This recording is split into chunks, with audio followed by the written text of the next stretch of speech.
کوئی عطا پتہ نہیں دے کر گئی خالہ؟ تفصیلی پتہ تو نہیں ہے میرے پاس بیٹا، وہ کہہ رہی تھی کہ محلہ محمد پورہ میں شاید جامع مسجد کے قریب گھر ملا ہے۔ خالہ جان نے دماغ پر زور ڈالتے ہوئے جواب دیا۔ میں نے کہہ دیا تھا بہن، جب چاہو آ کر مل جایا کرنا، مجھ ضعیف سے کہاں آیا جائے گا۔ خالہ کی بات سن کر میں دل محسوس کر رہ گئی۔ اتنے کم عرصے میں ہماری بہت اچھی دوستی ہو گئی تھی۔ اتنی پیاری دوست سے دوری کا احساس دل میں کچوکے لگا رہا تھا۔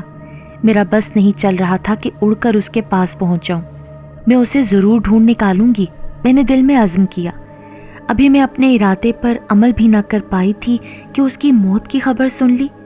امی، مجھے مہرالنساء کو دیکھنے جانا ہے۔ لاڈو، تمہارے ابو اور بھائی بھی شہر سے باہر گئے ہوئے ہیں، ہم تنہا کیسے جا سکتے ہیں؟ امی پلیز، میں سسک پڑی۔ اچھا چلو، ہم خالہ کی طرف چلتے ہیں، زین سے کہیں گے ہمیں آگے لے چلے۔ ہم تنہا عورتیں کیسے پہنچ پائیں گی؟ گھر کا مکمل پتہ بھی نہیں ہمارے پاس۔ امی نے تو فوراً سے پیشتر ہتھیار ڈال دیے۔ میں نے چادر اوڑھی اور دروازے پر جا کر کھڑی ہوئی۔ امی نے گھر کو تالا لگایا اور ہم رکشے میں بیٹھ کر خالہ کے گھر کی طرف چل دیے۔ آنسو تھے کہ بہے چلے جا رہے تھے۔ کتنی ہی باتیں یاد آ کر رہ گئی تھیں، وہ خوش مزاج لڑکی، اس کی باتیں۔ اوہ میرے خدایا، کیوں بلا لیا اتنی جلدی اسے اپنے پاس؟ دل رب سے گلے شکووں پر اتر آیا۔ امی کے کہنے پر زین نے اپنی موٹر سائیکل ہمارے رکشے کے آگے لگا لی۔ تنگ گلیوں سے گزرتا ہوا رکشہ مہرو کے گھر کے باہر جا کر رکا۔ زین نے بھورے دروازے کی طرف اشارہ کیا کہ یہ گھر ہے۔ اس گھر تک پہنچنے میں آدھا گھنٹہ لگا تھا، اور یہ آدھا گھنٹہ مجھ پر آدھی صدی سے زیادہ بھاری ٹھہرا تھا۔ رکشے سے اتر کر میں برق رفتاری سے اندر کی طرف بڑھی۔ دروازے سے اندر داخل ہوتے ہی قدم من بھر کے ہو گئے۔ خود کو تقریباً گھسیٹتے ہوئے آگے تک لے گئی۔ سامنے برآمدے کے وسط میں وہ سفید چادر اوڑھے سو رہی تھی۔ عورتوں کا حجم غفیر اس چھوٹے سے برآمدے میں سمایا ہوا تھا۔ ہر آنکھ جوان موت پر اشک بار تھی، مگر مہرو کی ماں کا رونا بلکنا دیکھا نہیں جا رہا تھا، اور وہ جس کے لیے ایک ماں تڑپ رہی تھی وہ پرسکون سو رہی تھی۔ میں اپنے بے جان ہوتے وجود کو تقریباً گھسیٹتے ہوئے اس کا چہرہ دیکھنے کو قریب ہوئی تو پہلی نظر میں تو میں پہچان ہی نہ پائی۔ بالکل زرد چہرہ، جیسے بدن میں رتی برابر خون نہ ہو۔ پیلی رنگت اس کی بیماری کی چغلی کھا رہی تھی۔ مجھ سے اپنے قدموں پر کھڑا رہنا دوبھر ہو گیا۔ قریب تھا کہ گر پڑتی۔ امی نے مجھے پیچھے سے سہارا دے کر بٹھا دیا۔ میں خاموش آنسو بہاتی مسلسل اس کے چہرے کو نگاہوں کے حصار میں لیے بیٹھی رہی۔ جانے کون سی موذی بیماری میری معصوم دوست کو کھا گئی۔ میرا دل پھٹا جا رہا تھا۔ جنازہ اٹھانے کا وقت آیا تو اس کی ماں بے بسی کے احساس سے ہوش و حواس کھو بیٹھی۔ اپنا تو ان کا کوئی تھا نہیں، محلے کی عورتوں نے سنبھالا۔ بدن میرا بھی بے جان سا ہو گیا۔ امی نے مجھے حوصلہ تسلی دینے کی ناکام سعی کی۔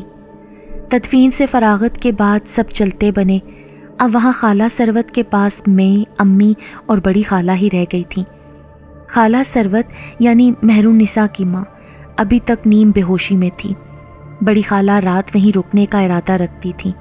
میں نے بھی امی سے رکنے کی اجازت طلب کی۔ میری حالت کے پیش نظر امی نے چاروں ناچار حامی بھر لی۔ رات کا ایک پہر بیت چکا تھا۔ خالہ سو رہی تھیں اور مہرو کی ماں ہنوز بے ہوشی کے عالم میں تھی۔ میں قریب بیٹھی ان کے چہرے میں مہرو کے نقوش تلاش کر رہی تھی۔ مہرو، مہرو، ان کے لب ہلے۔ میں جھٹ سے ان کا ہاتھ تھام کر مزید قریب کھسک لی۔ انہوں نے آنکھیں کھول دیں۔ مہرو چلی گئی؟ ان کی استفہامیہ نگاہیں مجھ پر مرکوز تھیں۔ میں نے بے بسی سے سر ہاں میں ہلا دیا۔ 2 آنسو پلکوں کی باڑ توڑتے ہوئے میرے دامن میں آ گرے۔ خالہ کے آنسو بھی تواتر سے بہنے لگے۔ وہ کیوں چلی گئی خالہ؟ کیا ہوا تھا اسے؟ تمہیں نہیں پتا؟ تمہیں تو وہ اپنا ہر راز بتاتی تھی نا؟ نہیں خالہ، مجھے خالہ کے سوال پر دھچکا لگا۔ وہ بے یقینی سے مجھے تکے جا رہی تھی۔ میں نے نفی میں سر ہلایا۔